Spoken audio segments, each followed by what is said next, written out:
All right, so today is Monday and 7th of September 2020. My name is Kwame Owusu Danso. I'm very excited today about the morning show. Over the weekend, I had the rare opportunity to travel to Takwa for the first time. I've never been to Takwa before. I've never been to the mining enclave. Well, the roads are horrible, horrendous. And sometimes I feel like all of us must get the opportunity to travel outside of the country, because when you do that, that is when you have a fair appreciation of how we have been shortchanged as Ghanaians over the period. Now, and this one, I'm not going to take out any one political party apart from Osaje Kwame Nkrumah, because all the other political parties have failed to do the needful to ensure that our roads are better. As at now, we cannot dualize our roads from Accra to Cape Coast. Look, on my way back from, well, let me even finish with the Takwa roads before I come to the traffic congestion, at Mankesim and at Kasua before Senya Breku, actually, all the way to Kasua. Mad traffic. We stood in traffic for like close to 6 hours and we're still in traffic. And people had to disobey the traffic regulations because, and the funniest thing is, like, you drive forward and then you realize that there's nothing there. So what is causing the traffic? Indiscipline on our roads. And I feel like the MTTD or the MTTU that is supposed to be ensuring that, our roads are cleansed of some of these indisciplinary acts are not doing their jobs. All they care about is 1 city, 2 city, 5 city. Don't do that. You understand what I'm trying to say? Let's rid our roads of these miscreants who describe themselves as drivers, because those are the guys who have as a result of their wanton disregard for the roads roads regulations and things like that, cause traffic, serious traffic, heavy traffic, an ocean of traffic, and it's crazy. But the roads today is terrible. The last time I went to Sunyane, I came and I reported to you that the roads were bad. Takwa is bad. All the roads are bad in this country. When you move beyond Accra, that is when you realize that our governments across the board have changed us.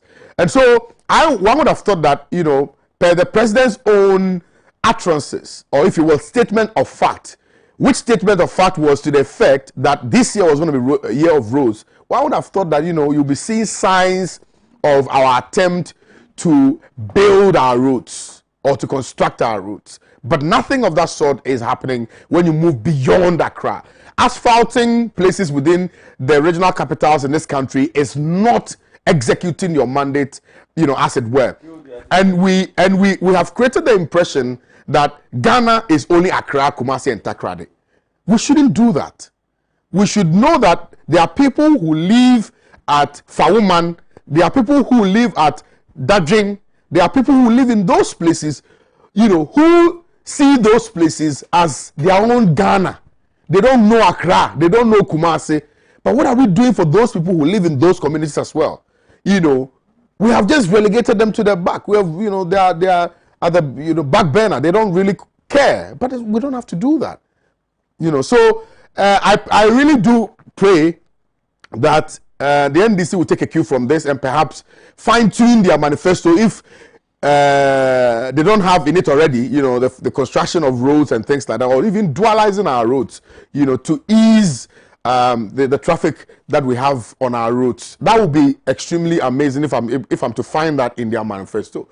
Good morning again and welcome aboard. My number for texting is 0260846539. But also let me remind you that we're streaming live on Facebook, facebook.com/Pan-African Television. So you can share with us what your thoughts are. You can share with us what your disagreements are. You can share with us what your contrary view are in respect of the matters that we're going to be raising for our conversation today. I apologize to you greatly for the late start of the show. I was caught up in something that I never anticipated or expected to happen.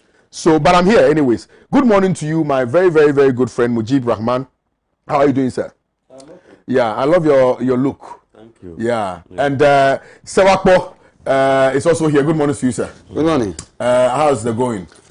We're on it. God is doing his bit. We are waiting for... God is doing it, but what are you doing?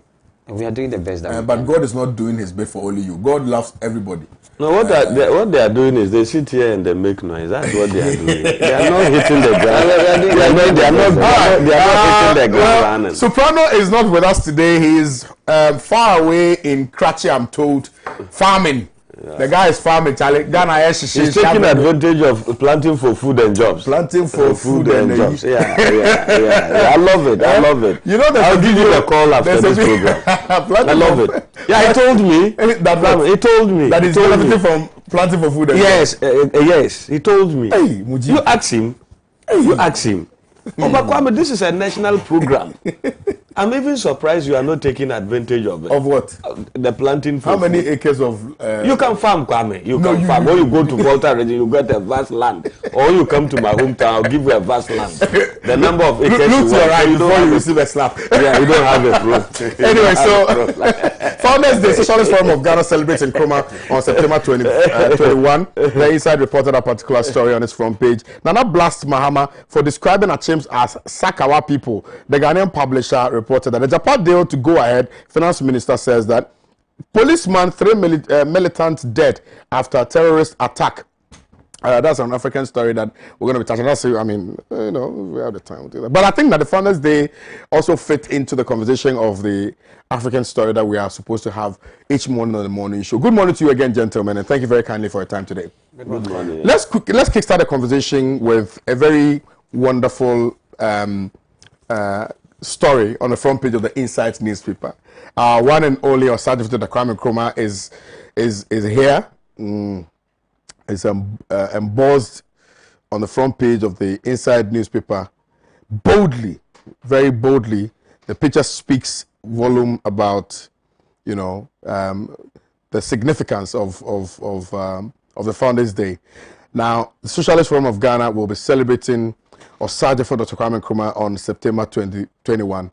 I'm sure that, I mean, let me start with you on this one.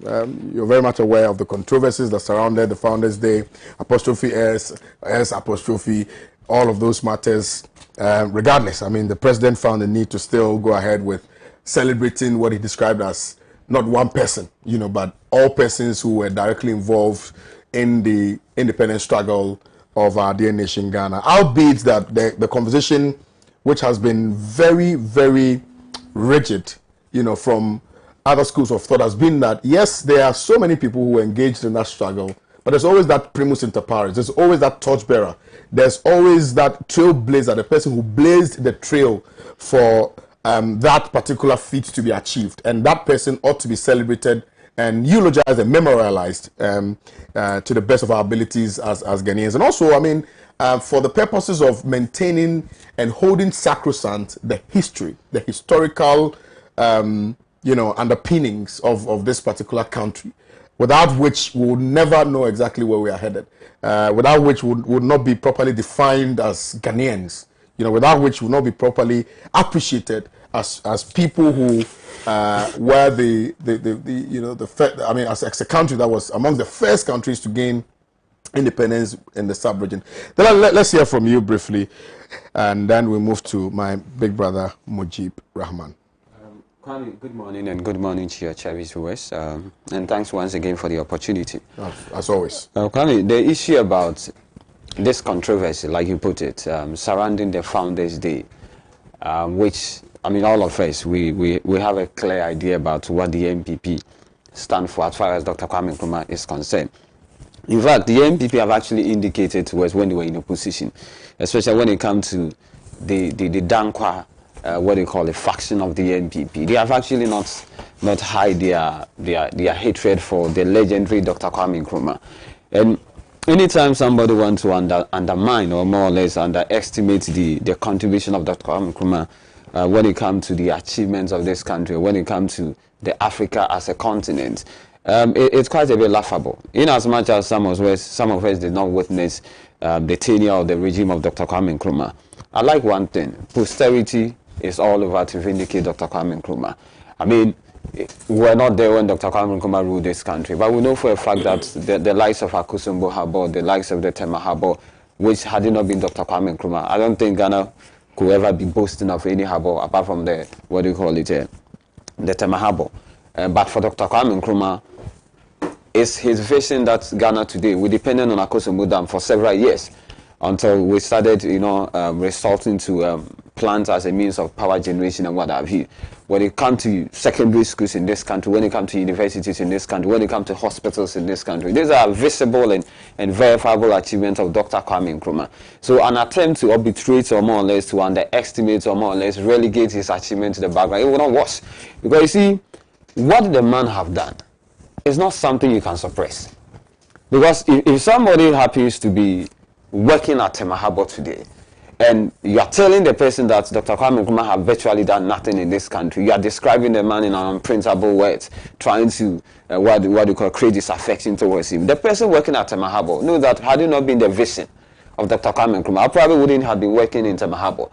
Somebody who once upon a time, depending on Akosombo Dam for a source of power, know for a fact that had it not been this same visionary man, I mean, there's no way Ghana would have have a source of energy to power its industry, to power homes, various institutions, had it not been the vision of Dr. Kwame Nkrumah. Talk about secondary school, talk about university. So these are achievements. It doesn't matter what you do. It doesn't matter even when you decide to use all the state machinery, try to use some media surrogates and what have you. In as much as what the man have done, it's visible, it's verifiable, even to generation yet unborn. There's nothing absolutely you can do about it. What I keep on saying is this. Anytime you intend to undermine Dr. Kwame Nkrumah, or more or less to relegate his achievement to the background, we need a superior record of the person you're trying to compare Dr. Kwame Nkrumah to. So if you are talking about the fact that Dankwa has contributed largely when it comes to the development of this country, tell us what J.B. Dankwa did. Point to the obvious, so that even a child who is 10 years old will say, okay, based on this visible or evidential, what they call proof about the achievement of J.B. Dankwa, we can as well say, okay, fine, the man has also done well for this country. But when you have people who, when you read some documents, some literatures, that even these are people once upon a time were being touted as, CIA operative, who were anti-Ghanaian, who were anti-Africa, then there's absolutely no way. For me, this issue about trying the Founders Day, we try as much as possible, all intended to more or less relegate a man who was voted as African Man of the Millennium. That is Dr. Kwame Nkrumah we are talking about. A man whose achievement, right, is all over the world. A man who today, when you go to some parts of the world, he's been touted as one of the best, leaders Africa have ever had. And people will tell you, if Dr. Kwame Nkrumah was not overthrown, Ghana wouldn't have been the current situation that he found itself. Because the vision that Dr. Kwame Nkrumah had, his agenda for this country and even the African continent in its entirety, was something that would have driven this continent than what we are currently witnessing. He's a man that stood up against what we call neo-colonialism, foreign imperialism, and what have you not. But yet, here we are. Some decades down the line, people are still trying everything possible to undermine him, to relegate his achievement to the background, just because people think that, listen, they want to elevate their uncle. They want to just put their uncle in the same pedestal that Dr. Kwame Nkrumah. It will not work. Like Kwame, I keep on saying, show us evidence of what your uncle, or what the man you want to compare to Dr. Kwame Nkrumah have done. And when you are able to do that, then we'll start the debate. But until that, when we are seeing a pretty much obvious thing Dr. Kwame Nkrumah have done, this thing is non-starter. And I think that Dr. Kwame Nkrumah should remain the African man of the millennium. He's a legendary man. His achievements all over, and even generation yet unborn will come and benefit. Absolutely. Thank you very kindly, Sir Wakbo, for that succinct, passionate, eloquent delivery in respect of the subject matter. Let me remind viewers again that tonight we will be having a thorough discussion relative to the manifesto launch of the NDC here at Pan African Television. We will be sitting at exactly 5:30 p.m. Where we will try and deliberate and find out what is going to be part of the manifesto and what is not going to be part of the manifesto. We're going to be bringing some resource persons into the studio as well to hear from them what their expectations are regarding the manifesto of the NDC. Now, it is very instructive for us to all participate in this exercise, owing primarily to the fact that the NDC has started that this particular manifesto is defined or called the People's Manifesto. Let's find out what is people about this manifesto, whether it is people-centered and whether it is going to represent the aspirations of the Ghanaian people. So we will be sitting here, myself and my colleagues, Justice Apia, Fauzu, David Atto, Makiza, Modiana Nenate, Ivan Nakite, Ivan Barnes. We're all going to be here.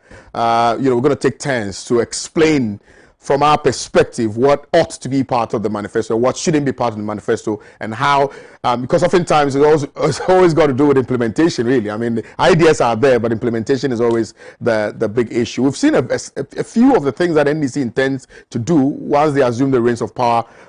In their perspective, the fact that they're going to be creating another 1 million jobs, but the fact that they're going to be legalizing and legitimizing the operations of Okada and a few other things. So we'll delve into all of that here at 5:30 exactly. 5:30 exactly. Mr. Mujib Rahman, let's hear from you on this subject matter before we move to the other issues, sir. Yeah, Kwame, yes, thank you very much. But to the substantive matter, but I understand the passion with which my colleague here express his views, because they are the direct beneficiary of the collapse of the Nkrumah. So I can always understand. Had it not been that, I can just end this in your. So although they say even though the founder didn't even believe in the ideologies of Dr. Kwame Nkrumah. Kwame, it is unfortunate, but I think that some sections of the Ghanaian public think that some group of people in this country are trying to rewrite the history of this country. Kwame, but we were not there to witness physically the actions of Dr. Kwame Nkrumah and his friends. But thanks to history, we have learned history, we have studied history in school, and it has guided us in moving forward.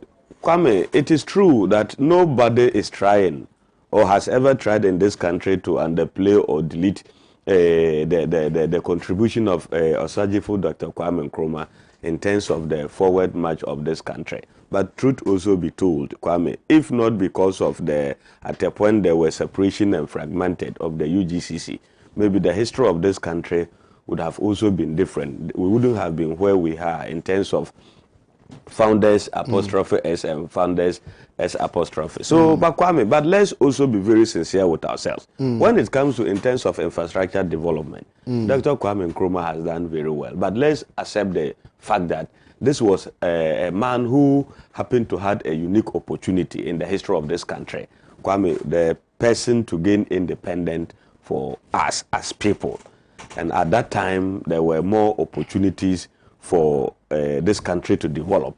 But there's other school of thought who also have their own reservations that had it not been because of the external involvement displayed by our leader then, Dr. Kwame Nkrumah, we would have been more than where we are now in terms of development. But because of his external ideology, in terms of uniting the whole of Africa, that also took part of his attention in terms of the infrastructure development of this country. That notwithstanding, he has done marvelously well. But you can also compare that one to the fortunes and maybe the largesse that were left behind before the colonial masters left. So, and maybe couple that with the population of the country at that time. So I think that by and large, it's a fact that he has done very well. But Kwame, this history has been reoccurring, but I like it because that is history.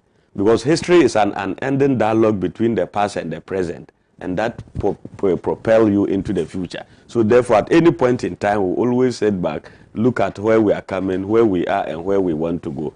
But Kwame, it is true, it's undeniable that before the coming of Dr. Kwame Nkrumah into the shores of this country, especially to move the agenda forward in terms of gaining independence, there were already in motion the idea of gaining independence for the people of the Ghana, for Ghanaian people at that time, Gold Coast, before Nkrumah came into to also join and became the general secretary of the UGCC.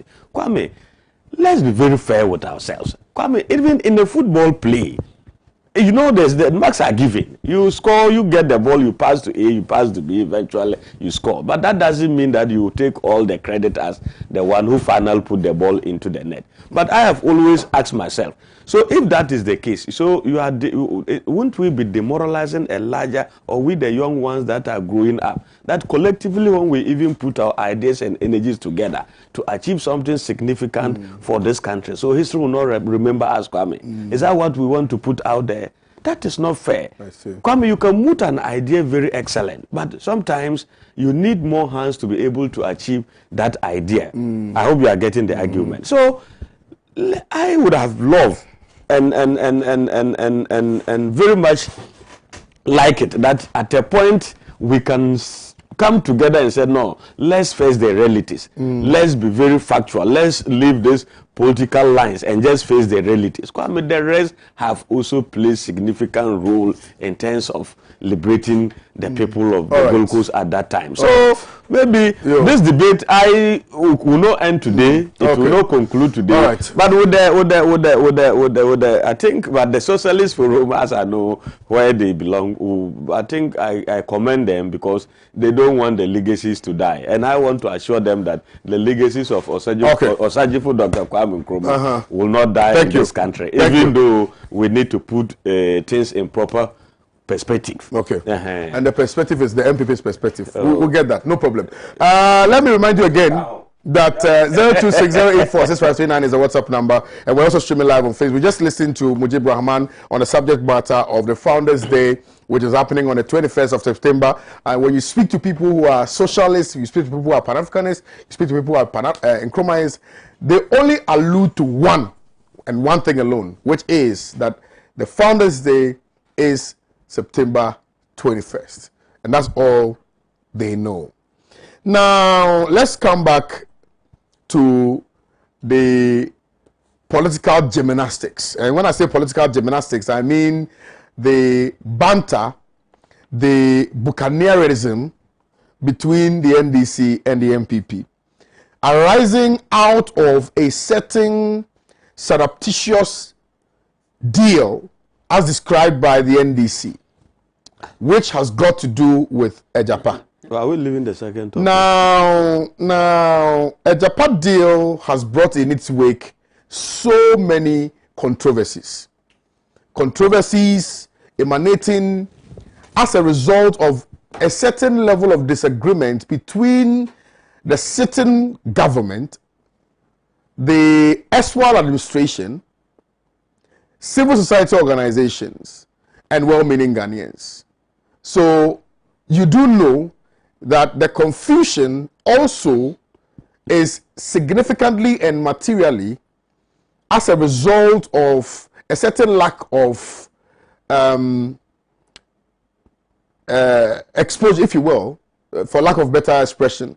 Well, it's shrouded in some level of secrecy, and which is why a lot of people are concerned as to the authenticity of this particular agreement, particularly because the persons who are involved in this particular agreement are persons who are directly related to the president.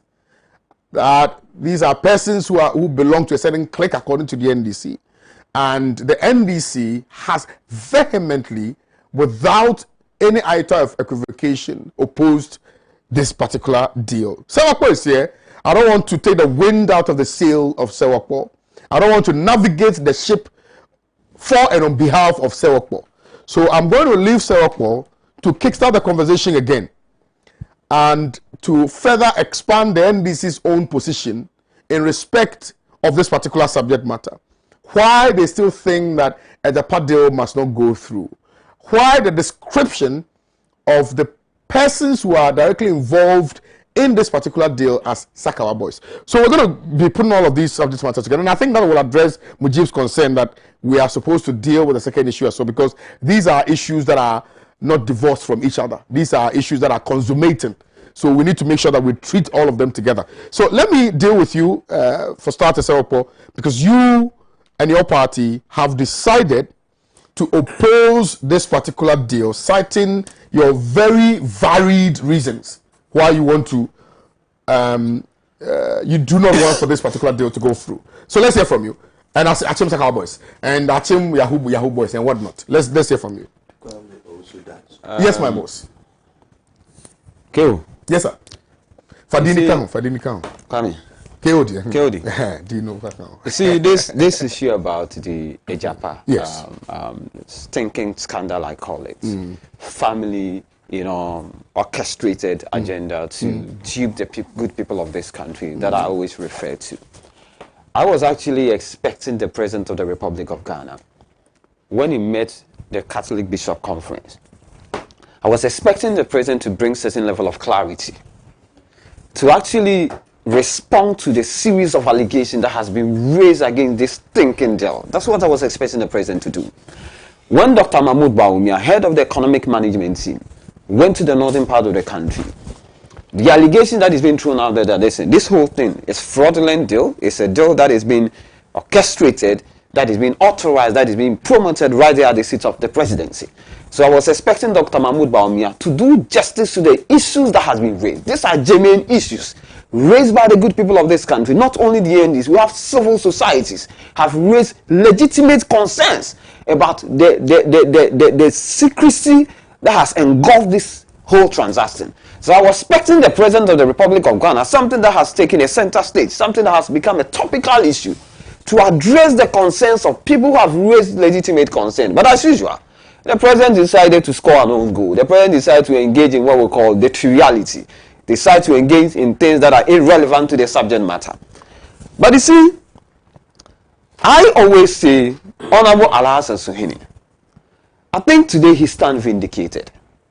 Remember during the vetting of the current finance minister, he raised certain concerns, certain questions which were legitimate. People thought it was so personal. When he asked certain questions relating to the current finance minister having the penchant of engaging in activities in the countries or maybe in the jurisdiction offshore, listen, people thought he was being personal. People think he was getting into the personal issues of the man. Today here we are, less than 4 years. Honorable Alhassan Suhini has become prophet. Whatever he said relative to the finance minister, when it comes to his penchant of engaging in offshore activities, today he has come to light. And now, with that level of no regrets, not showing any modicum of what we call humility, he said, listen, as for Agyapa deal, he will go on, he doesn't care. Now, Kodi, let me even deal with this issue about this Sakawa thing that the president... Let's deal with the Agyapa. Fine, let's deal with the Agyapa agreement, because I am still at sea. Let's deal with I'm this still at sea. I don't understand why the NDC keeps opposing this. And I've listened to varied arguments, You've cited very, very many reasons. The fact that, the prospectus and all of that. I've listened. But what is the cogent argument that you're making that will inform the person who is... Because my big sister, for instance, when I called her over the weekend and we're having a conversation, and then we're talking about Japan, she said, Kwame, Japan, any day. I don't know. So what is it? What is it that people ought to know that they are not being told? Because all the arguments have been raised above a certain level, and it is not brought to the understanding of the average Ghanaian. I want to operate as a layperson. What is Agyapa? Why are you opposed to it? Kwame, Agyapa in simple terms means when you come to this country, Ghana is noted for its mineral deposit or mineral enrichment. And under this particular dispensation led by His Excellency Nana Dankwa Akufo-Addo, they've actually created what we call special purpose vehicle. And the only thing they are using this special purpose vehicle is to create an offshore company in JC, which is a tax haven. When it comes to offshore, when we come to a country or maybe a place, a jurisdiction that is noted for tax haven, what it simply means is whatever business activities that they are engaged in is shredded in secrecy. They want to evade tax. They are not accountable to the good people of this country. 49% of our royalty is being paid to this Agyapa company. As we speak today, we don't even know who the shareholders are. The principal actors or those who are speaking, defending this Agyapa, when you ask them who are the shareholders, they can't even tell you one single name who is a shareholder. Does that make it fraudulent? See, you're actually entering into a contract on behalf of the good people of this country. And as we speak, we don't know who are the people who owe the 49% of the Agyapa. But does that make it fraudulent? That's why I'm saying that it's even worse than even calling it fraudulent. if you're engaging in activities on behalf of the good people of this country, and yet we don't know who are the shareholders, we can't even hold them accountable in the event that they go contrary to the agreement. We cannot even probe further and know the dealing, the in and out of that particular transaction. If this is not fraudulent, I don't know what it is. Why would you want to hide this transaction from the good people of this country? What is it so special about this deal to the extent that you have to register it in what we call in an offshore, what we call it, jurisdiction, or in a tax haven? What is so special about this particular transaction? That the good people of this country. So in event of something, when we are not satisfied with it, we cannot call for questioning, we cannot call for document, we cannot interrogate it, because the only thing they want to do is to hand over 49% of our royalty to their cronies. Who are the actors in this? Who are the principal actors in this? Then you have Gabi Ochidaku, who happens to be the cousin of the sitting president, who once upon a time on the 16th of January 2016 in Kumasi, Asante region, told the good people of this country that he intends not to, there's no way he's going to operate family and friend business. And today we have his cousin, who is the CEO of African Legal Associates, who has been paid a huge amount of money when it comes to the legal aspects of the deal. We have the finance minister, who is the president's cousin. Yeah. Who, what they call the bank. Yeah. Is the financial, what we call advisors of this transaction. You have still not answered my question. Yeah. Delali Answer your question, Kwame. Does these things that you are talking about, that you are retorting, does it make it fraudulent? That's what I mean. Because if you define, no, let's educate people. Yeah. We shouldn't just be using words for the sake of it. Okay, yeah. Something which is obtained, done by, or involving deception, especially criminal deception, is fraudulent. Yeah. Now, from what you are telling us here on Pan-African Television, you have not been able to adduce any modicum scintilla of evidence to buttress your claim that indeed the Agyapa deal is fraudulent. You are only mentioning names and mentioning. Can I do my job, please?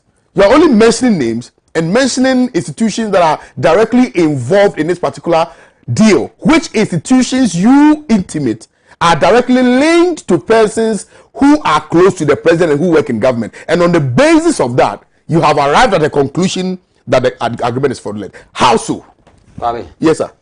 as we sit down here, the Attorney General, per the Constitution of the Republic of Ghana, is the principal legal advisor to the government of Ghana. Is that not it? Absolutely. Is the law not crystal clear that the Attorney General must have an input when it comes to an activity, when it comes to international transaction? Is the Constitution not? The Constitution is so clear about the fact that the Attorney General must express an opinion when it comes to a transaction involve the government of Ghana and any entity outside Ghana. Is that not it? When the Attorney General expresses an opinion relative to the Agyapa on the 22nd of June 2020, what did the Attorney General say? He said the Attorney General was not even in the knowing of this very transaction. The Attorney General, who is supposed to be the principal legal advisor, was not even aware about this transaction. The Attorney General said this particular transaction is unquestionable. This is the principal legal advisor to the government of the Republic of Ghana. As we speak, are we not entitled to know who the 49% shareholders are? Absolutely. Are we not entitled to know? Do you know? Do you know? So as we speak now, why will anybody at all have listened to expect if expresses diverse opinion? Okay. The only reason why any organization, any country want to engage in an activity in an offshore country or maybe in a tax haven is for two things. Make sure everything is shrouded in secrecy. Anytime anybody wants to operate or engage in an activity that is riddled with opacity, it means there's an element of fraud in it. Okay. Why would you want to do that? Are we saying the government of Ghana, who is compelling citizens to pay tax, want to evade tax? Are we saying that President Nana Danko Akufo-Addo, who promised the good people of this country that I'm going to operate transparent government, transparent regime, all of a sudden has the penchant to engage in a business activity, register in a jurisdiction that per their standard, their modus of operandi, we cannot even interrogate, we cannot even probe, we cannot even ask for documents. Okay. In event something go on toward with this transaction, we cannot even ask for questions. And you tell me that these are people who want the interests of this country? And this is not fraud. I don't know what it is. Okay. And you see, what I want us to understand is this: the NPP under the guise of technicalities, for the mere fact that fraud has not been committed, what have you has not committed. We are talking about regime. We are talking about regime even within this country, where they have engaged in fraudulent activities. Well, didn't you know about the boss scandal? Are we not aware about that? Well, we know about PDS. It happened in this country. Did you not have ministers coming to tell us that the PDS, it was fraudulent? Did you didn't hear? I the energy minister said it was fraudulent. Who has been arrested? Even something that happened in this country, he actually defrauded us before our very eyes. So why should we believe a regime that can defraud us within even this country? When we are going outside this country to engage in a business activity. So what we are simply saying about this Agyapa deal is this. President Nana Danso Akufo-Addo cannot mortgage, cannot give the wealth of this country to his cronies. You see, I keep on saying something. One of the reasons why President Nana Danso Akufo-Addo, his desire to become the president of this country is to enrich his family. And every generation yet on See, they are basically interested in controlling our financial sector, which they've done. They wanted to control our energy sector through the PDS, but for the vigilance of the minority and the good people of this country, they would have taken over the energy sector. And now they want to control our mineral sector. They want to just give 49% to Osafo Mafo's son. And now when they talk to her, they say, he has been in the business for so long, he has an expert. Is that what President Nana Danso Akufo-Addo said when he spoke on the 16th of January in Kumasi? Did he say President Mahama have appointed a family member who are not competent, who are not qualified? We cannot change the standard or the principle because it's President Nana Danso Akufo-Addo. That is not what he said on the 16th of January when he spoke at the Kumasi Sports Stadium. He said President Mahama is operating family and friend, and for that matter, he will not operate family and friend. Today, you are not ashamed that when you go to Terminal 3, due to Chief Fisher, you have given it to your daughter. You are proud about it. When we talk about it, you say, my daughter is qualified. Is that the standard you said when you were in opposition? So what we are simply talking about this Agyapa thing is that we want a transaction that we Ghanaians will be able to interrogate that transaction, will be able to probe it. In the event of something going on relative to that transaction, we'll be able to even have a say in it. Not operating in a jurisdiction that deals in opacity, to the extent that you cannot probe, to the extent that you cannot investigate, to the extent that we will not have a say. And all of a sudden, when they were being profited, they said, we are now about to list it. When we are being profited, it has nothing to do with we giving it to our cronies or giving it to our family members or relatives. But the actors involved in all this, they are people who are directly connected to the President of the Republic of Ghana. Kwame, imagine if President Mahama is in power and Ibrahim Mahama's bank is the advisor to the government when it comes to trial. What would the MPP say? Imagine President Mahama is in power and his cousin, Legal Firm, is the one that is in charge of offering legal services. Once we have the Attorney General department, what would have been the position of the MPP? Imagine President Mahama is in power and his senior minister, who happened to be one of his tribesmen, son, is being given the opportunity to be involved in such a trial. What would have been the position of the MPP? So the argument, the point is this. We must not change the narrative because it's President Nana Danso Akufo, who is the President of the Republic of Ghana. When we do that, we are being very hypocritical. We are being duplicitous. Because when President Nana Danso Akufo was in opposition, there are a lot of things that he said against President John Dramani Mahama. And all of a sudden, he's doing worse than President Mahama did, and yet he's been left off the hook. Because it's President Nana Danso Akufo. He has become untouchable. We are saying this today. Once you can engage in PDS, and defraud the good people of this country to the extent that we pay money to PDS, we have not received a dime. We don't know what they use that money for. It happened right there under the jurisdiction of Ghana. So if we cannot trust you with the transaction that happened in Ghana, what do you trust with the transaction that happened in the tax haven? So for a neophyte like me who do not understand anything relative to this agreement, this is what you want me to take away. Exactly. The parties who are the shareholders of this agreement are unknown. Yes, right? exactly. Absolutely. And then the parent company is incorporated in Jersey. Jersey. So it makes it a bit, funny, really. Yeah. And then the involvement of the president, family, and friends. Exactly. And the fact that even the Attorney General was not consulted, with respect to reading through the legal agreement or the agreement that agreement for the purposes of this particular contract. So I get your argument. Let me go for this quick commercial break. When I come, I will listen to Mujibu on this subject. But stay with us.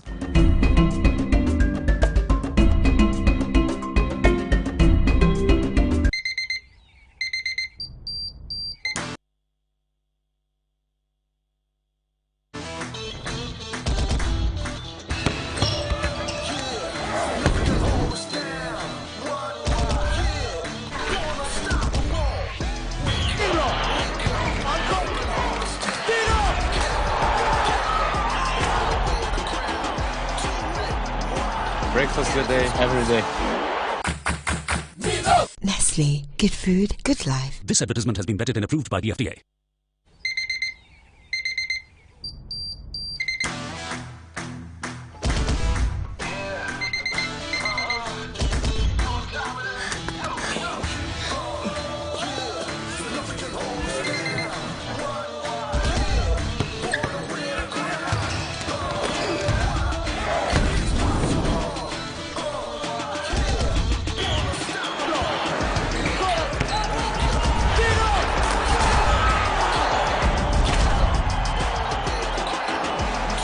Breakfast good day, every day. Every day.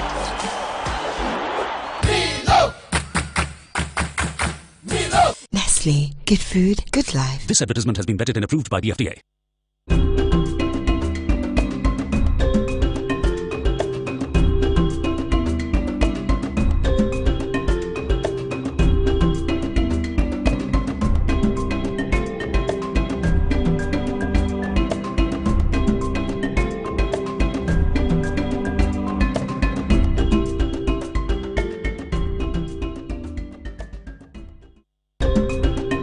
Welcome back. Thank you very much. If you just joined in, you're watching the News Review segment on Pan-African Television with me, Kwame Owusu Danso. So we're discussing the Agyapa deal. The fact that the finance minister said it's going to go ahead, irrespective of the resistance from, well-meaning Ghanaians, from civil society organizations, from political opponents and things like that.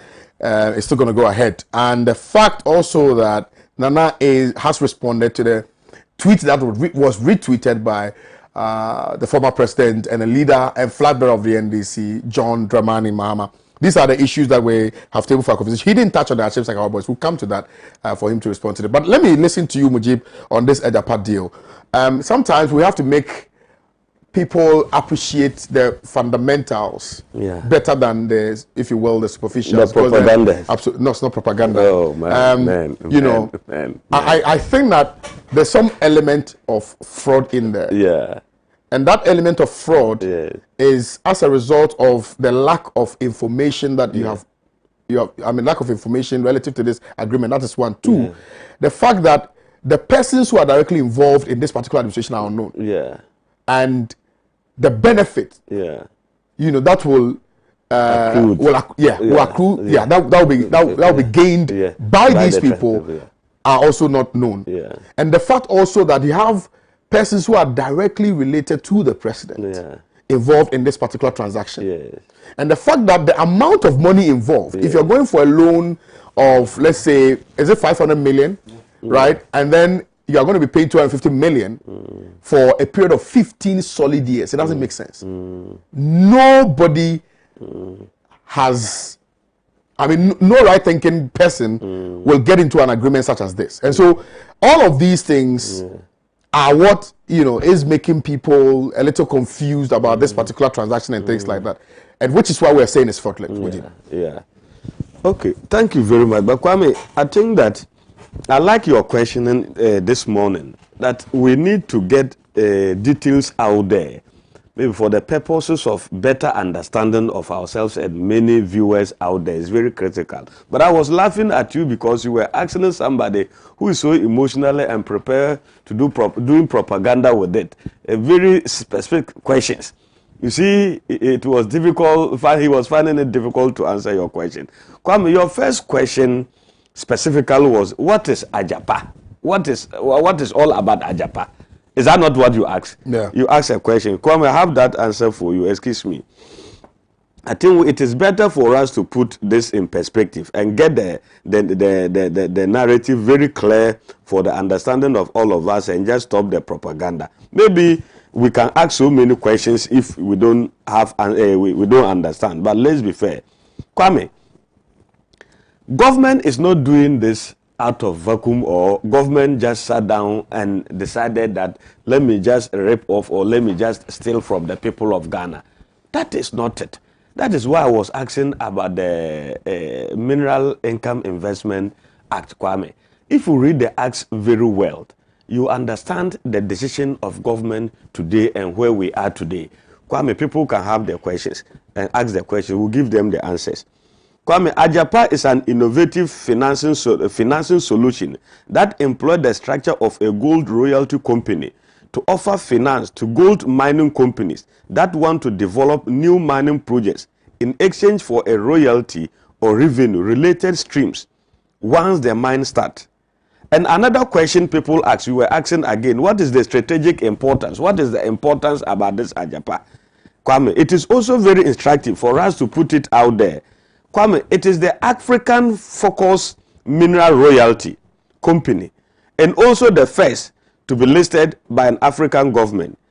It will showcase Ghana at the premier destination for gold asset and resource mining while raising non-debt funding for critical investment in our economy. Kwame, you asked a question. I listened to my brother.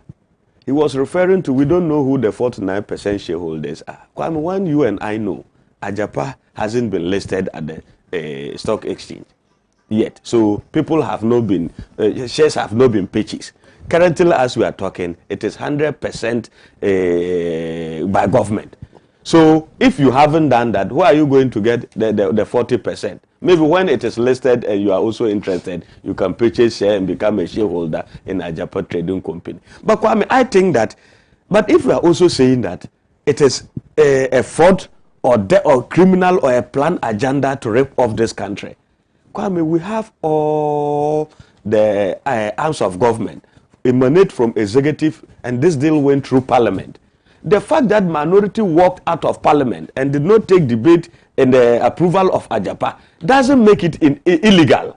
I think, Kwame, we equally have to point that clear. It doesn't make it illegal. By records, it has approved by the People's Republic of Ghana through parliament. That is it, in records. So, I am very surprised that people like Delali and Co. will not take their time to study and understand what the whole transaction is.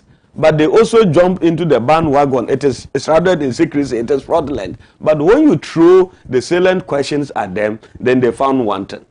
So if something passed through parliament and passed, even you don't like it, you call it fraudulent. But probably if you were also part of those transactional advisors, I think your narrative and your comments will not be the same. But let's come to specifics. In terms of like, people always want to say anything that is related or is coming from those who are related to the president, Kwame. The idea is that it's they have ill motive. They are always prepared to shortchange the country. Kwame, I think that we need to change, because that angle of our argument is not helping this country, and that will not unite this country. Kwame, we were here when 59% of our bauxite resources were handed over to Ibrahim Mahama, which valued at $266 million by the president, former president John Dramani Mahama, to his brother Ibrahim Mahama. Kwame, is Ibrahim Mahama, is he not a businessman? Kwame, when we don't try to downplay some of this thing, the fact that I am related to the president and I'm a businessman and my brother or my relation is the president, so I can't work. Dilali, is that the politics you want us to continue? No, you started that particular no, politics. You have no local standards. But go ahead. No, I don't want you to digress. I want you to stay on the Agyapa. Stay on the Agyapa. It's not part of the Agyapa. Ibrahim Mahama is not part of the Agyapa. No, but Gabi is part of the Agyapa. Yeah, it's not like Ibrahim Mahama. It's part of Ibrahim Mahama is part of it. But I'm bringing an example. No, let's not digress. Let's not obfuscate the matters. The point is that Ibrahim Mahama is not part of the Agyapa deal. So, but he was gifted. He wasn't gifted 58% of anything. He went for the bidding and he got it. The point is that stay on. So on Agyapa, we're not discussing Agyapa. No, I know. We are discussing. No, we're not discussing Ibrahim. We are discussing Agyapa. So let's respect the viewers and then exactly. So if you have nothing to say, I can ask you questions. You don't. I have a lot to say. So the problem of the NDC is not about the content of Agyapa. They don't have qualms with that. They do. Oh my God. They do. Let me ask you. Let me. And no. Mujib, don't act, No, don't I'm act coming. this way. No, I'm not acting. No, Kwame, but allow me to tell you why they don't have problem with the content, but rather the structure. And that is what he kept hammering on. Maybe the individuals and the people that is around the Agyapa. Let me explain to you. In 2011, they have an idea. No, hold on. They have an idea of maximizing our royalties, the gold royalties in this country. That will generate more revenue for them to embark on infrastructure. That's a different argument. Which is what the idea. Hold on. Which is what led to the creation of that act. Exactly. The Mineral Investment Fund Act. Income Fund Act. Exactly. Fantastic. Exactly. But what actually raised a lot of eyebrows was to the fact that you amended this particular act in July 2020, right? For the special purpose vehicle 2018 2020 the amendment of that in July 2020 for the special purpose vehicle that's going to be created to have unrestricted access. But that is innovation. Now hold on. No, you see, don't put the cart before the horse. Oh my God. You see that the creation of the SVP, special purpose vehicle, SPV, as an offshore company in a tax haven will make it difficult to have an oversight responsibility of the firm. That the agreement makes it impossible for a future government to replace managers of Agyapa royalties, although the Minerals Income Investment Fund will remain the majority shareholder. That the whole deal fails the test of transparency because it is based on the hasty amendment of the Minerals Income Investment Fund. That this deal is bad. Where are you reading from? Hold on. Where are you reading from? I am giving you the minority position. No, you are saying that the minority is concerned. Understand. You are saying I just want to know where. I want to know where he's reading from. That's not the source of information. Mujib, with the greatest of respect to you. But it's my right to also ask to know your source of information. And I'm saying that, but I'm not even done. I'm asking. No, but I want to know. I'm not stopping you, but I want to know your. You think this is the minority position? I'm good. So let's continue. No, it's not just about the minorities position. Oh, is what they are saying the reality? What do you mean by the reality? What do you mean by the reality? The special purpose vehicle is a special purpose vehicle going to be an offshore company? Yes. In a tax haven? Yes. In Jersey? Yes. In the UK? Yes. What is wrong about that? There's nothing wrong. So if the minority raises concerns about that, is that wrong? Two, if a company is set up in a tax haven, hold on, I'm asking a question. And if a company do you have an oversight? There's a reason. What's the reason? Kwame, but you are not listening to the narrative, and our position is. Tell me what the narrative is. Our position is that listen, the company in New Jersey that has the history. You see, you were the one. I'm coming, Kwame. Why did we register the company in Jersey? Channel Islands. I'm coming. So I'm coming. I'll give you the it's part of their communication Number one, strategy. tax efficient and will attract investors. Number two, 0% corporation tax. Given the royalties are a form of tax, it does not get taxed again. Kwame, number three, free of withholding tax on dividends, interest and royalties. Number four, share in JC Incorporated holding companies are free of stamp duty on trading of what? Shares. 6. No taxes are paid on capital gains and dividends in JC. Hence, the government can maximize the value of the shares it is selling.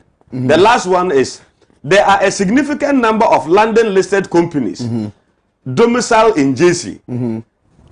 This is legitimate, and there's nothing criminal or there's nothing fraudulent or there's nothing bad about it. It is only about creativity. It is only about knowing where to get what and build Ghana. That is exactly where on we the are. basis of that, why do you amend the MIIF Fund Act? Right? Yes. To say that the special purpose vehicle that is going to be used as a vehicle for these transactions should have unrestricted what's the word they use? Independence. Why? Why unrestricted? But Kwame, but what I have here, why? No, but what I have answer that question. What I have here. Answer this question. Oh my God! What I have here is different from what you are telling me. I am saying that. No. Yeah. What's the source? No, but Kwame, the point is. I'm telling you. I'm giving you a date. I said that in July 2020, the act was amended. Through Parliament. Hold on. Through Parliament. But it was boycotted by the minority. Kwame, and they raised concerns about through it. Parliament. Mujib, let's not obfuscate the matters. I'm asking you a question. Answer my question.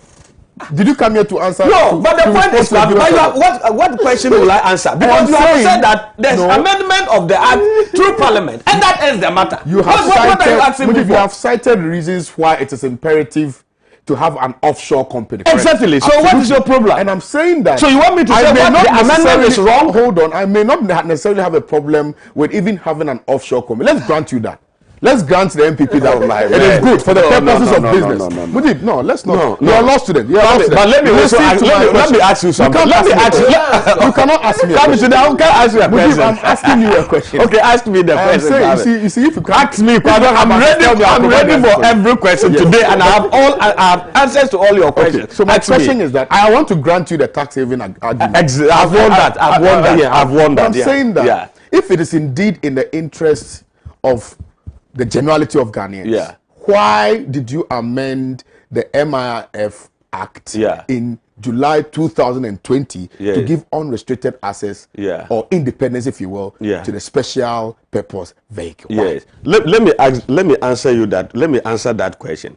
Kwame, you and I know how laws are generated, a special act from the ministries, agencies, how they go through the parliamentary procedure to become act and become law, binding all of us.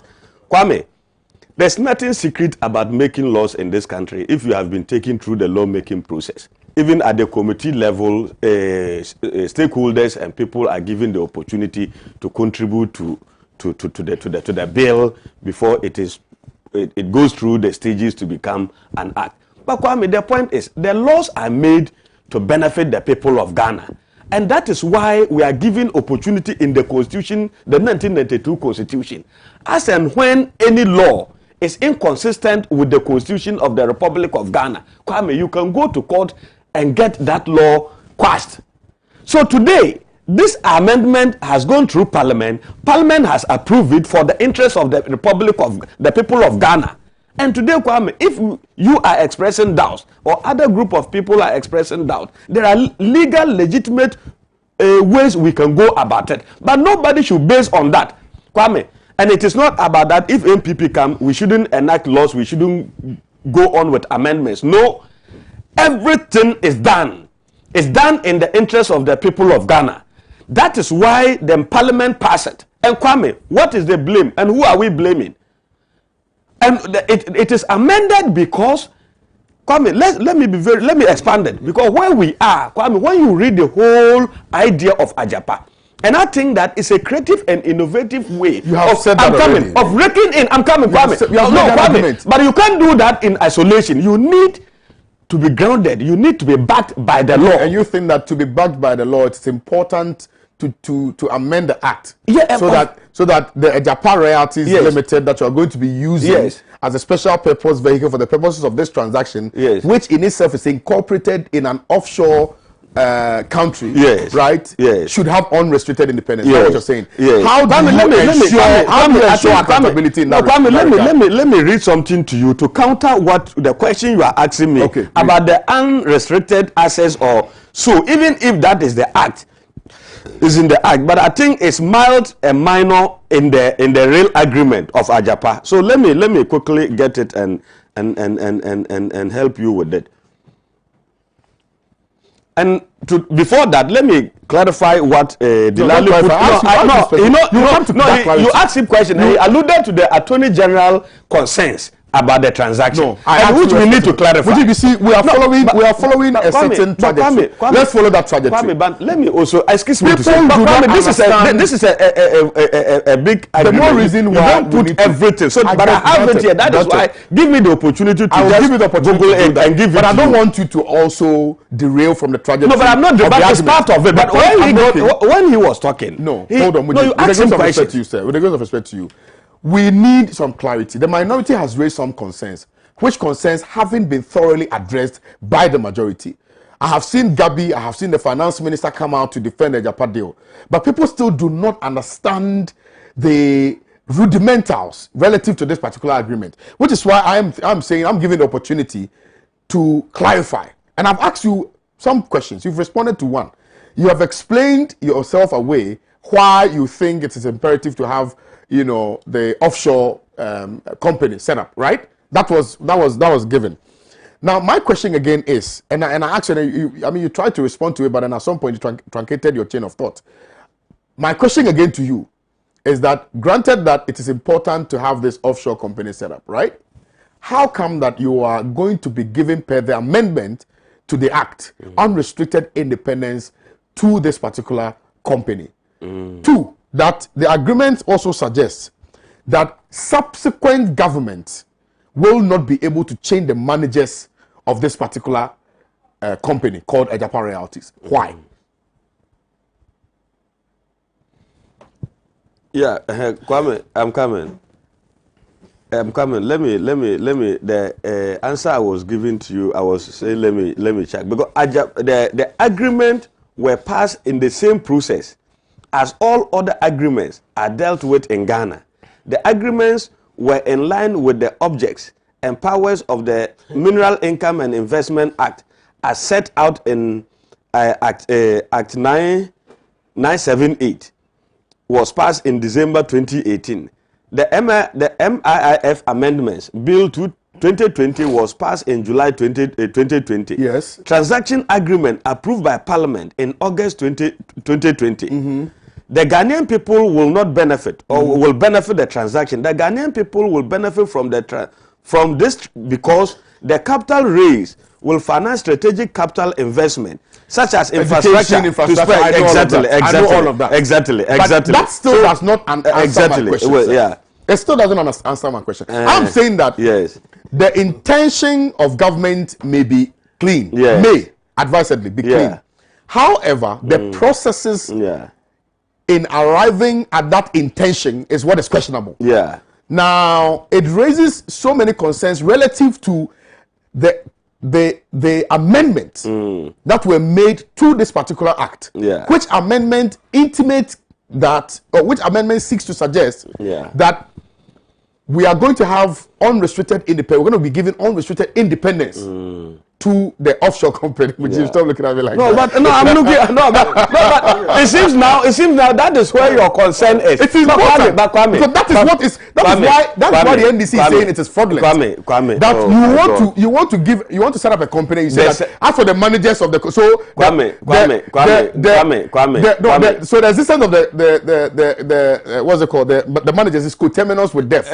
No. So once they die, no. Come on, Kwame, even judges. Kwame, they go on retirement at age 70. Let's then raise our voices that to my Kwame. But that is why when civil society and other stakeholders started asking questions, at a point now governments, okay, let's broaden, let's listen to them, let's do broader consultations. Kwame, it may be a well-intended program, but maybe because of how you communicate it, because of how you explain it to the public, some don't understand, and they need to understand. It is their right for them to understand before you move forward. So, but Kwame, and I think that it won't be long, all these issues will be addressed. Even as and when we think that we need to go to Parliament for amendment, because the laws are our laws. And we make the laws. As and when we think the laws don't serve our purpose, we can always go back to Parliament and amend the laws. Commissioner General I don't think we have a problem. Commissioner General says, Kwame, please let us call a spade and stop the hypocrisy. We were in this country where Nanado, the then candidate, Yena Kamfo, the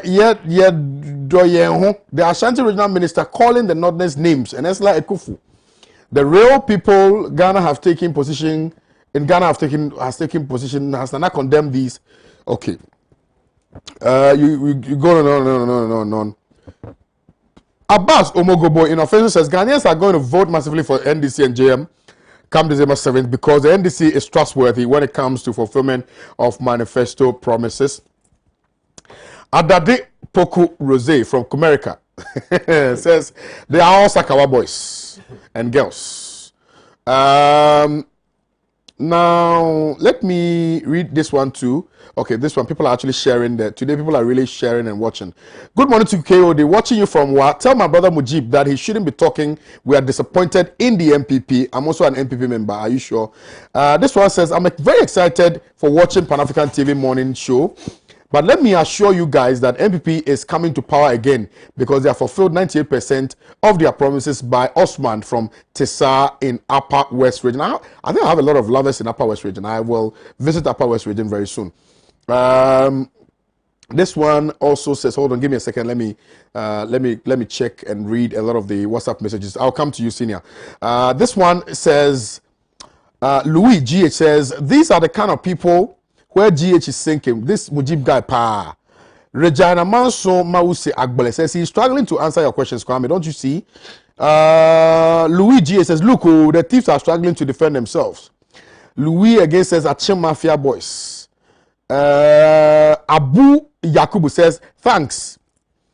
Hakim Saka says, Mujib, today there you are mafiaed. Ibrahim Washara says, KOD, Mujib is an MPP full soldier. He has no clue about the Agyapa deal or the people behind this Agyapa deal. Martin is simply just laughing. He says, ha ha ha ha ha ha. Mujib. The messages should keep coming through. I will read them. But yeah, no, I will give you an opportunity. All right, okay, I'll do that. Okay, right. Okay, so what? Does the government make it impossible for a future government to replace managers of Agyapa royalties? This is the answer. Agyapa royalties will adhere to international corporate governance standards as would be expected of a publicly listed company. Board of directors of Agyapa royalties will be up for election each and every year at annual general meeting. Shareholders will be able to vote on the election of the company directors. MIIF will be the largest shareholder in Agyapa royalties and therefore will exercise its right to vote on the directors. Additionally, MIIF has 2 seats on the board of Agyapa, one to be filled by the CEO. He's a law student there, and he's read company law. He knows that this thing is bogus. What do you mean by bogus? What do you mean by bogus? So you are, Master, stop it. Let me ask him a question. Don't answer. But you are underplaying the annual general meeting. I am not. That is critical to every company. You see. The annual general meeting, oh my God, which is very crucial. But let's even read that. After reading this, you come to conclusion that it is nobody is there cannot be touched. And that is it. Oh, no, if you have Osafu Stand there, do you think that the annual general meeting will go and vote and kick him out? God. My brother, let's be real. Also count. But he make a deal. Agyapa no one. Maybe napa mackerel. Is it Kwame? Yes. The issue of this Agyapa. No.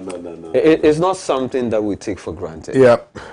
It's something that every Ghanaian must come to a term that what President Nana Addo Dankwa Akufo-Addo is basically doing is this. He, together with his family friend, what they are basically doing is this. We just want to control the mineral wealth of this country. Even when the NDPP exit power, God willing, after 7 January 2021, we still want to control the mineral wealth of this country. So they incorporate this company in an offshore, JC.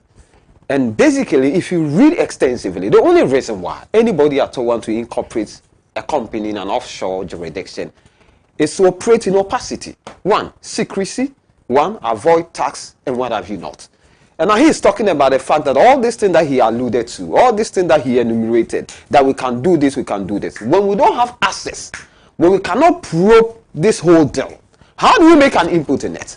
This whole thing is basically done to enrich the family members of President Nana Addo Dankwa Akufo-Addo. And I keep on saying that. See, this is something that you are signing for 15 years. Yeah. The record, Ghana gets an annually $150 million from our mineral, what we call royalties. Yep. Now, you are giving this thing to them for a period of 15 years. For a loan of 500 million or let's say 500 to 700 million dollars. Yep. Now, when you even do the calculation, even people who are not even good in maths, if you are taking an annual, what we call a royalty of $150 million, and you multiply it even by 5, it's even more than the amount of money that we are mortgaging our royalty to this, what we call companies that we don't even know who are the owners of the 49%. Say you are giving it. So even in that particular sense, what you are basically doing is this: President Nana Addo Dankwa Akufo-Addo and the actors who are involved in this, what they are basically doing is, listen, we just want to enrich ourselves. That is basically what they are doing. So how do you do that? Do you know that? Kwame, listen. Tell me. Now, when you pick, this is where the conflict of interest has been established. When you pick the advisors to this particular Agyapa deal, which financial institution is the advisor to this deal? Kano Foyata. who is the cousin to the president of the Republic of Ghana, and even the finance minister. Tell me any jurisdiction where a finance minister appoints his own company to be advisors to the government. Tell me if there's any jurisdiction, there's something of this sort. But there's no one associated with that company. Oh, are you saying that what do you call Kenny Furata is still not an interested party when it comes to data bank? I mean, he's an interested party when it comes to data bank. He's actually the brain and the whatever behind data bank. And now when it comes to the legal aspect of it, they even per the opinion expressed by Attorney General. It tells you that from day one, the Attorney General was not in the known. Because if the Attorney General was in the known, he would have expressed that misgiving from the word go. So for the fact that the Attorney General wrote an opinion on the 22nd of June, tells you that the Attorney General, who happened to be principal legal advisor to the government, was not in the know. Okay. It was Gabriel Tidako who was basically in charge when it came to the Does that make them achieve Sakawa boys? No, listen, I'm coming. No, you have to answer that. Yeah, I'll answer that. Then when it comes to the correspondent to the company, we are talking about senior minister's son, Osafu Mafu. That is Kodo Osafu Mafu. So when we are talking Kofi Osafu Mafu. So when we are talking about this is an organization that it was incorporated or is incorporated in a tax haven, then we cannot be able to probe. It's shrouded in secrecy, and the only person who depend on when it comes to correspondent with Ghana and that company is the senior minister's son. And you expect the senior minister, so if at the end of the day he's not forthcoming with the information, how do we interrogate further? So this whole thing, it's about cook up something right there at the presidency, and I don't know why anybody at all want to exonerate the president or wouldn't see it the way it is. Does that make the people who are involved Sakawa boys? Let's even come to that one. You see, Kwame, Yeah. I've listened to the president when he met the bishop conference. And honestly speaking, the posture of the president. Does Pan African TV have the video? If they do, they should just. They can show it. I mean, but keep talking. See, when you watch that video, when you watch the body language of the president, I think the president is speaking to some school kids. His demeanor. And that is when I realized the inconsistency, the lack of principle, and this honesty with President Nana Addo Dankwa Akufo-Addo. All of a sudden, President Nana Addo Dankwa Akufo-Addo said a post that was shared by His Excellency John Dramani Mahama. For that one, President Nana Addo Dankwa Akufo-Addo said, listen, he has gotten a win of it. But President Nana Addo Dankwa Akufo-Addo never had a win when the people of the Volta region were being brutalized, when military personnel were deployed to the Volta region to the extent that people were being molested, brutalized. He said he never heard about it. President Nana Addo Dankwa Akufo-Addo is telling when Owusu told the good people of the northern region, the three northern region, that for education, all of them would have been herdsmen running cattle. He said he never heard about it. Your journal produced one single statement of President Nana Addo Dankwa Akufo-Addo condemning that statement. When his own minister, Ashanti regional minister, took on the people of the northern region, they used unprincipled language, words that are unsavory, words that I cannot even repeat on your show. President Nana Addo Dankwa Akufo-Addo said he never heard about it. When the agric minister said, but for food and planting jobs that they introduced, people like my brother Mujid wouldn't have boast of ever living in what they call house before. President Nana Addo Dankwa Akufo-Addo, he never heard about it. When the former deputy agric minister made a very disgusting statement about the people on the northern region, have you seen the president condemning that particular statement? When their own MPP people make certain comments, when KTM refer to the people of the Volta region that they are Togolese, did you see President Nana Addo Dankwa Akufo-Addo condemning it? When the very man, President Nana Addo Dankwa Akufo-Addo, who is expressing an emotional outburst, when he said "Yay Akanfo," and for that matter, when he made that tribalistic and tribal bigotry statement, has he forgotten about it? When Osafu Mafu told the good people of this country, caught up in a leaked tape, which even Honorable Kennedy Japan have confirmed that indeed Osafu Mafu said, he said, when we come to Ghana, the presidency should be only exclusive to people who are coming from well-endowed resource, what we call area. Has the President Nana Addo Dankwa Akufo-Addo mastered the courage to condemn Osafu Mafu?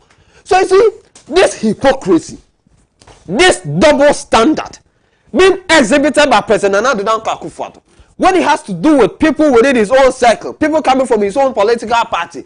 For that one, he has actually said he has not heard anything about it. When it has to do with a statement said by President John Dramani Mahama, which even he was not referring to the attempt that President Nana Addo Dankwa Akufo-Addo wanted to create. See, the current national chairman of the NDC, Honorable Samuel Ofusampofo, he's an Achim. The chairman of our manifesto committee, Professor Buafo, is an Achim. When President Mahama was the president, he appointed Achim to certain sensitive positions during his tenure. So all these attempts to whip up tribal sentiment, ethnic sentiment against President John Dramani Mahama, people know President Mahama is. He's a man who believes in national unity. He doesn't believe in tribal bigotry. He does not sanction tribal bigotry. All this last minute attempt to hang on this what we call triviality, when there are serious issue President Nana Danko Akufo-Addo should be addressing, like the TV, the corruption, the scandal that has rocked this Agyapa thing, that he's running away from it. And I heard Dr. Mahmoud Bawumia in the northern part of the country. I was so disappointed. Why? See, if you are not now watching me this morning, you should know one thing, that Dr. Mahmoud Bawumia does not think well about the people of the northern region. Oh, how? See, let me tell you. Why do you say that? When Esra Owusu referred to his own people, that for education, all of them would have been ready. Produce one single statement of Dr. Mahmoud Bawumia condemning Esra Owusu. When the Ashanti regional minister insulted the people of the northern region, where there's a video, audio to that effect, have you seen Dr. Mahmoud Bawumia condemning it? When, what do you call it, the Agric minister insulting the people of the northern region, have you seen Dr. Mahmoud Bawumia producing one single statement condemning it?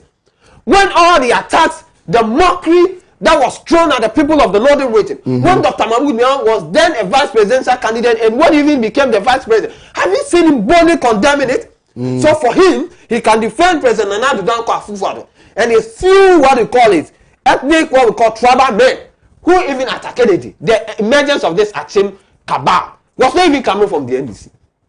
You remember Atakedi authored a book, chasing the elephant to the bush, politics of complacency. When he referred to this Gabriel Tiraku and co, and these are the Achim mafias, who were even dictating to the then candidate, Nana Danko Akufo-Addo, and saw glimpses of what they will be doing when they take over the leadership of this country, which before our very eye, they are actually implementing what Atakedi said. So what is all this new about the fact that President John Dramani Mahama should apologize and what have you? President Nana Danko Akufo-Addo himself should be the first person apologizing to the people of the Volta region. He must apologize to the people of the northern region. He must apologize to all the ethnocentric statement he made when he was then candidate Nana Danko Akufo-Addo. Did you not hear it? Did you not see it?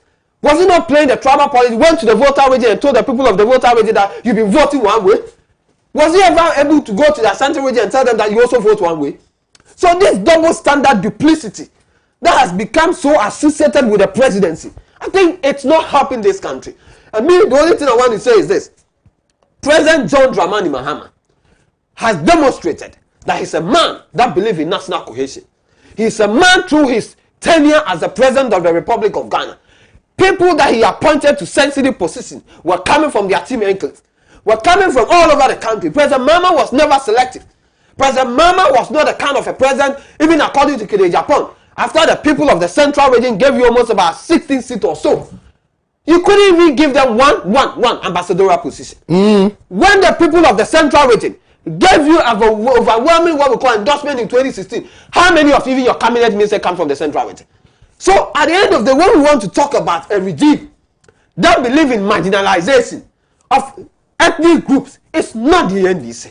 It's the NPP led by President Nana Danko Akufo-Addo. He's an embodiment of ethnocentrism. It's an embodiment of tribal bigotry. And President Nana Danko Akufo-Addo has no any moral right to call President John Dramani Mahama to order. And look at the statement he made, making reference to the people of the northern region and the Gonja.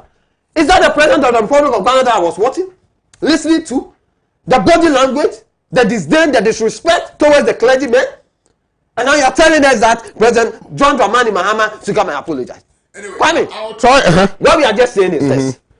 There are few people who are the president, family and friend, who are around the president, and what they are basically doing is, they are raping this country.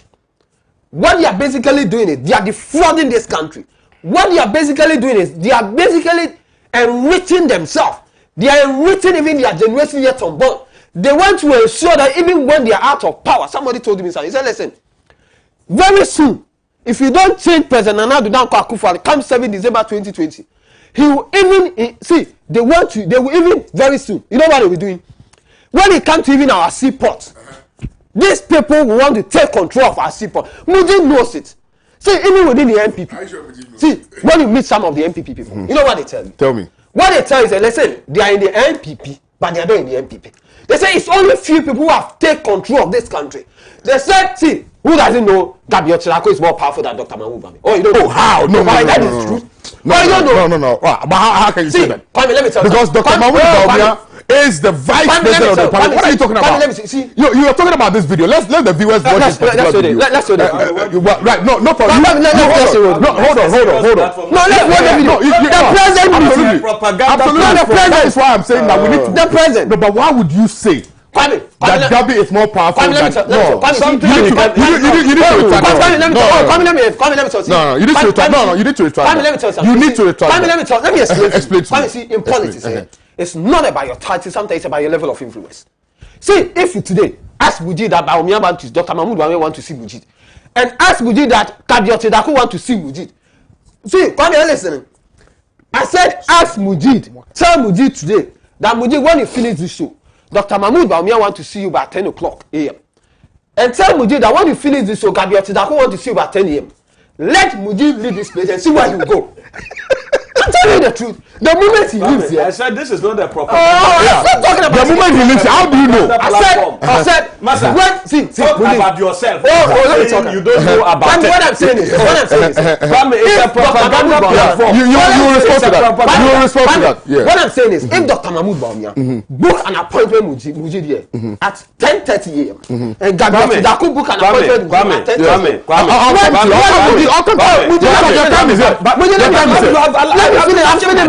give you. But the point is, let him land. Okay, land for what I'm simply saying is, when Gabriel Tidako book an appointment with Mujid at 10 o'clock a.m. this morning, Charlie, talk about yourself. What is your Mujid will live here and rather respond to the call of Gabriel. Why? And I'm telling you that Gabriel is more powerful than Mujib is here to respond to those allegations. But Mujib, before then, let's watch this video. Let's watch this video. Let's give you time. No, I'll give you a time. I got you. Let me respond before you. Which one are you responding to? The point is, Kwame. Which one are you responding to? Because I wanted us to watch the video. Come back and listen to your words. We all watch this video. Let's watch a little snippet of the video. We shall attentionally and listen to Mujib's submission. Comment on it. It's completely unacceptable. If I was to get up to make a comment about Northerners or Gonchas, you can imagine the uproar that would be in the country. Presidential candidate, a former president of Ghana. You can call a group of Ghanaians Sakawa people, and it involves the group for which the sitting president comes, and that comment goes without, that statement goes without comment. And at the same time, we hear these statements. Let's all try and bring the politics of insults to an end, etc., etc. Occasions are given where specific comments can be made. Nothing happens.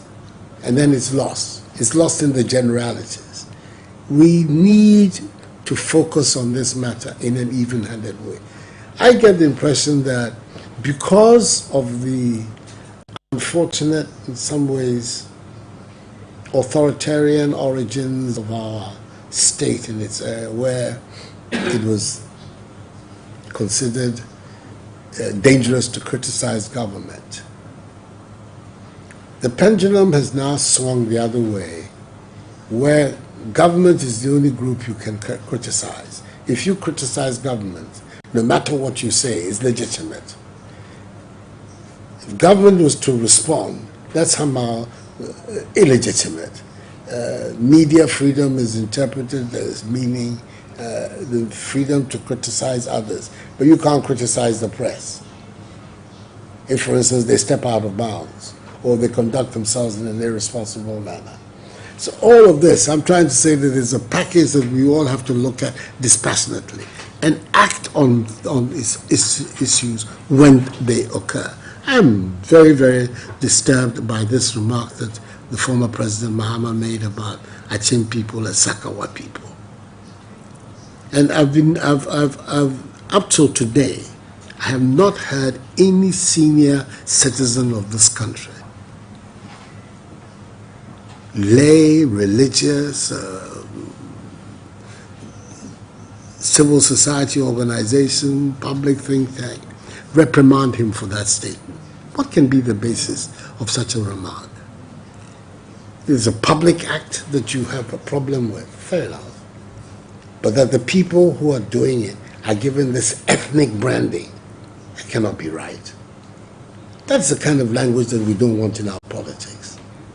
So I am 100% on the same wavelength as you as to the kind of politics that will make sense in our. But I am very keen also, Archbishop, that when things happen, we deal with each matter on its merits. Don't worry ourselves whether the person is government or opposition or this or that, or whether they have political persuasion you find. If what they have said is unacceptable. Welcome back. You listened to a little bit of the video. Mujib, let's say from you, sir. All the time is yours. Yeah, Kwame, no, not all the time. Me, I just want to, if it's 5 minutes, it's 5 minutes. I'm Don't giving allow you the time. person to proceed 5 So I'm minutes. giving you. That is my point. Yes, so talk. When I'm done with your submission, then Kwame, you but close. I also want to state it clear that Yeah. Pan-Africa, I'm ardent, is a very big platform and it goes far away. So your propaganda sometimes is too much here. But Kwame, the point is, let me state it clear. We are in this country and we know our cultural setting. Kwame, tomorrow, who knows, maybe somebody will become president and that person is your cousin. The fact that is the president doesn't mean that your relationship with the family ties with the person is just truncated, or until he finishes being president that you can hook it up again. We were all in this country, Kwame. Then when your mama was president, he has his relatives. Those days when you are driving from Kaokudi to pass Ibrahim office was like a market, 24 hours a day. And others complain, but that is how it is, because that is his brother. You can take away from it. And Kwame, I wanted to set an example by using the businessmen. Please. When we don't kill this mischief, Kwame, it will hunt us. If it was wrong yesterday, it is wrong today. The fact that it was wrong today doesn't mean that now we are at the other side. Let's glorify it or let's keep hammering on it. It doesn't matter. So today, Ibrahim Mahama, is he not the brother of John Dramani Mahama? Now he's campaigning seriously to get the opportunity again to rule the people of this country. So if he become a president, is he going to denounce Ibrahim Mahama? Wouldn't he be getting the juicy contract? Wouldn't he be getting the juicy contract? But Kwame, that is just by the way. Let me just talk about Kwame. You see, and their attempts. We also know that in their meetings they have concluded that with this issue of Agyapa, they won't let it go.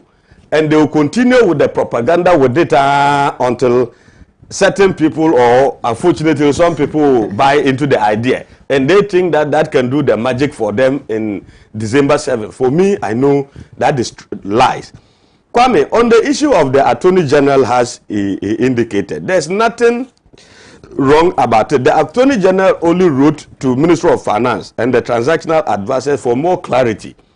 And Kwame, when there's such you know how contracts are formed, and you know how agreements are put together, yeah, there must be correspondences. Absolutely. So the fact that some of the correspondences leaked into the media, and you are jumping with that, and refuse to look at the finality of the whole thing, then that is why I said they are not even sincere to themselves.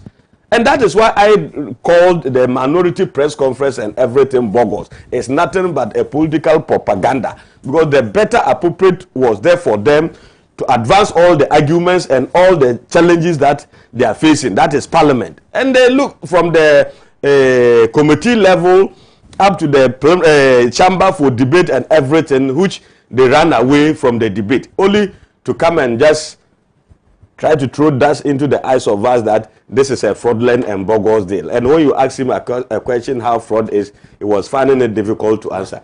Hey, Kwame, would the former president sharing the post of Honorable Isaac Odongo, Achimsa Kawa Boys, and I watched the president over the week, his demeanor and how passionate he was about that statement. Kwame, I listened to others, and this morning I listened to Delali to referring to certain people past that made comments. That those comments were wrong, and those comments were condemned. By who? I'm coming. They were condemned by well-meaning Ghanaians, including President Anado. My God. Yeah. They were condemned by well-meaning Ghanaians. And let me be very frank with you. The fact that we vote you to become the #1 gentleman, that doesn't make you a superhuman being. So collectively, you run the people of this country, and you are also part of the people. So well-meaning and civil society and other groups condemn those individuals. Even within the MPP, many of us condemn those comments. So the fact that those comments were wrong, and we didn't encourage people making such comments, we won't take what former President Mama also said or shared. Let's condemn it. My point is that when you were talking, you mentioned Eslausu and other people, but you didn't mention candidate Akufo-Addo or President Akufo-Addo now making those kind of tribal comments. That has the tendency of dividing this country. My brother, my worry is that if we divide this country, we will all sink. That is my problem. And Kwame, we are multi-dimension. We are everybody. We are everywhere. You are A and B, but we are Ghanaian first. What is the problem? Kwame, is it wrong? When you are from Demongo, Bole, you got the opportunity to man the affairs of this country. But we agreed. Well, that is the country we are building, irrespective of where you are coming from. But you can one day have the opportunity to add to the development of this country. So if others are also coming from other parts of the country, today it is their turn to man the affairs of this country. Why should that be? You may disagree with their decision, or you may disagree with their conduct at a point in respect of certain national decisions. But that doesn't mean that the whole tribal group. I think that is not fair. Let's. I don't even like mentioning it, Kwame. I don't want it because, look, if care is not taken, where this thing will take all of us, we will regret. Kwame, since yesterday, I started seeing on Facebook people from that time, and the way they are taking the former president on, it is not bad. So I felt that coming, you see, sometimes I take the courage ones to apologize, and you need that the twist others are going. You could have described the president, and maybe those that he seems fit and qualified that he hired into government that are coming from his area. You can take them on. But there are other innocent people who you even describe. Some are even in NDC. But when you say the Achim, that is a particular group of people. Do you have Bolga Bulldogs? You see? You have Bolga Bulldogs. These are names. We have Bolga Bulldogs. These are named people decided that, oh, we want to do, let's call ourselves. But so if you go to certain places. No. Where can you go and tell me the Rufton Achim Mafia or Achim group? But when you go to Bolga, there are a group of people who are sitting in Samaha. You heard about the Jalukopa Mafia. You heard about the Jalukopa Mafia. I don't know of anything. Oh, you don't know they refer to. I don't know of anything. The invisible we have, when you see them, they are shared. There's invisible. During Rolling Sun, they refer to the Tikata. They are winners and they call them the Jalukopa Mafia. I've never heard. You never heard about it? I've never heard. I know Chikates. I know Chikates. But my caution to you is that let's don't even glorify it. But the point is about who is condemning it. It is bad. That is bad. Who is condemning it. That is bad. President Nana Danso Akufo cannot have that moral courage to condemn it. Oh, Kwame, if that is the case, we can do worse. Kwame, when this issue of Papano and government official one, in this very studio, some of us condemn it. Did you condemn it? Look, me, I don't believe in politics of insult. But the point is, you can't accuse the president. Nana has been. Tell me when he became president, what big statement has he made? Tell us, President Akufo-Addo, what has statement has he made? That has the tendency of dividing this country. I said, let me ask you, when Katie Amon refer to the people so you are comparing Katie Amon to President Mama. That is what you are saying. Are they on the same standard? And they understand that let's get it. First man, former president, you are prepared to go. I want to understand something. I don't go share the thing. No, I didn't carry that more weight until President Mama said President Are they the same standard? But the president, no wonder. But I get your point. I don't go. President Mama said, I will treat him as I don't go. I said, why you didn't treat him? No, wait. I want to understand. Hold on, gentlemen, hold on. I want to understand something, Mujib.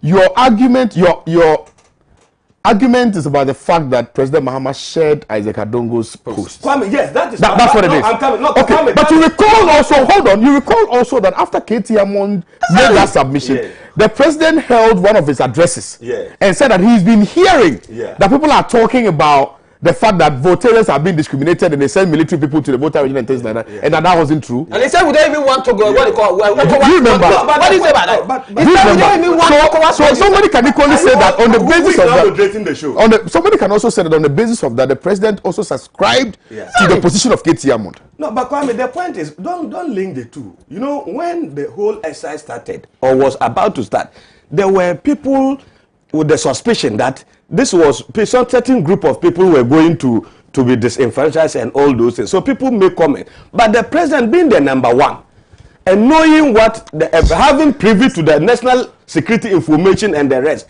he needed to calm tensions. He needed to speak to the people of Ghana. That no, far from this what you are hearing. But this is the intention. That is why the president came out and said, no, Kwame, let's be sincere. Every day we come here, we review African stories, sometimes bad. Terrorists taking or blasting or killing people in other parts of Africa. Kwame, the point was that I listened to the president, I listened to the defense minister. We were about to do a national exercise. And our neighboring countries is not all that peaceful. There are other foreign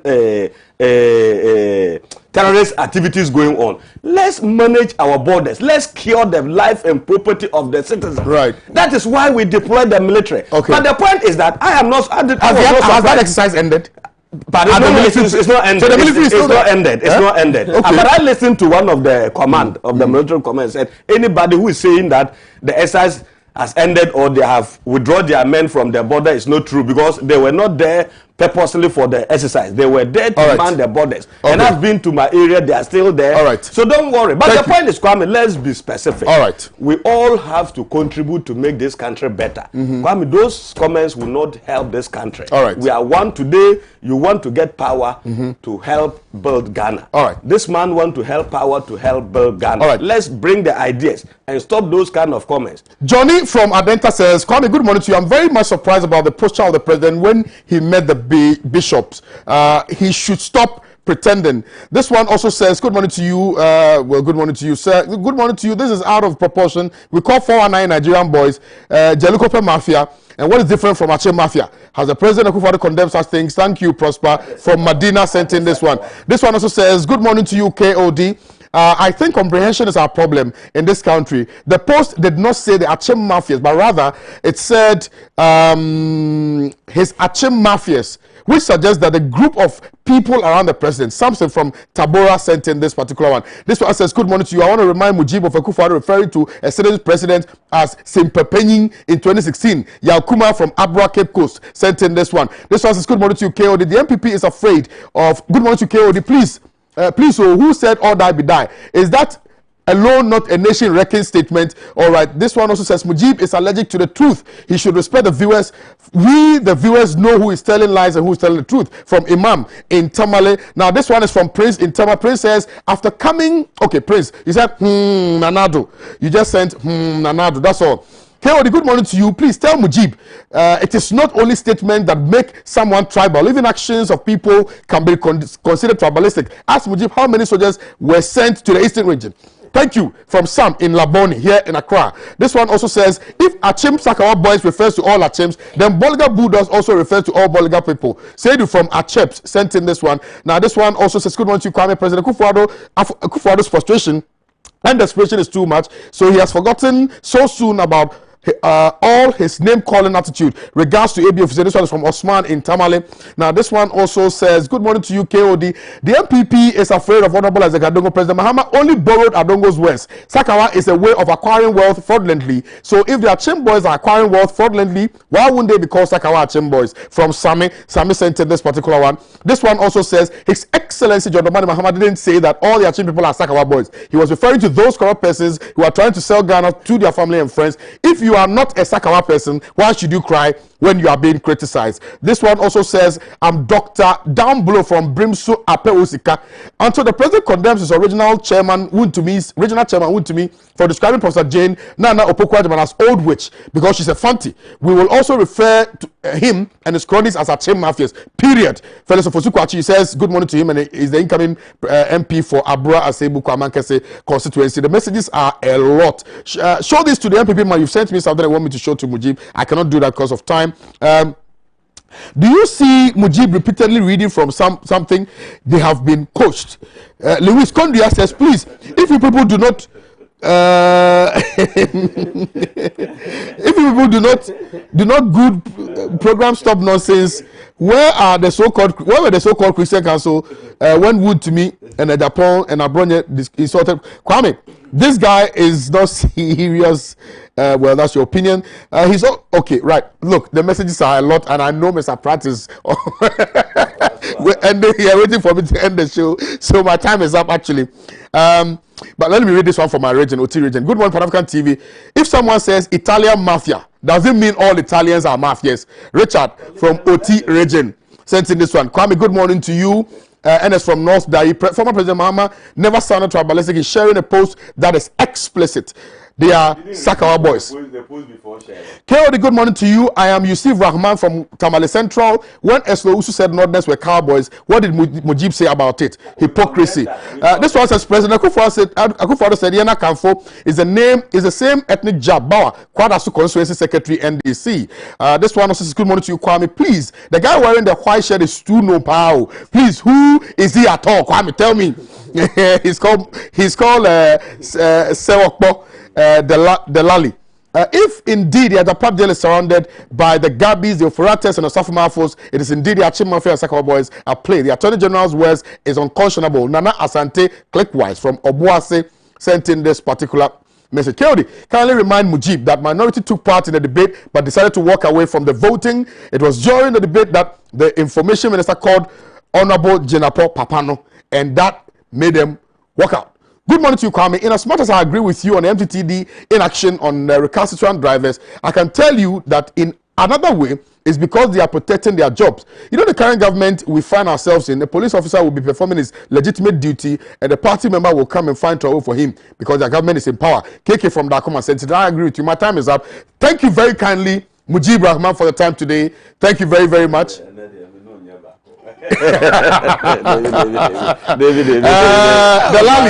Delali Sawakwa, thank you. Kwame, for me. My time is up. Thank you very much. For you, shelve it. We'll do. Oh yes, you want to come? I will say. Enjoy free. This is fair. This is fair. Okay. All right. Thank you. This is fair. Somebody said I should tell you. Tell Mujib to go and bend the seat. They are Sakawa boys. I'll see you guys tomorrow. Have a nice day. My name is Kwame Owusu Danso. This has been the News Power Review segment on Pan African Television. Undoubtedly, your most authoritative morning show. We've tried to discuss all the issues here. We've tried to bring to the fore the relevance of the issues that have characterized our conversations in Ghana. It is important that we have such conversations for the forward march and the development agenda of this nation. It is important that you also engage yourselves in these conversations because this is the only way we can bring about proper and better development vis-a-vis accountability to the very good people of our dear nation, Ghana. My name again is Kwame Owusu Danso. If you say a prayer, say one for me. I'll see you guys tomorrow. Do have a very blissful day. Thanks a lot. Salute. We're out.